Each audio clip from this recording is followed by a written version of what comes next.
Hey guys, and welcome to the channel. In this video I'll show you how to install TradingView desktop app. So guys, this is actually pretty simple. You don't even have to log in for this one.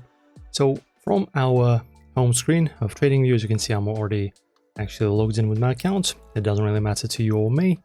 Then just navigate and hover over the More button, and then navigate to this button where it says More and the Downloads, and press on Desktop App.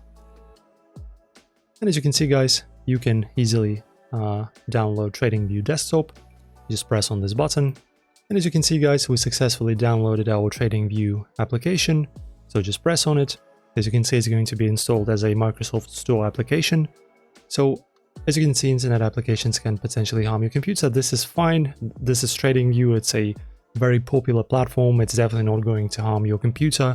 So just basically click on install.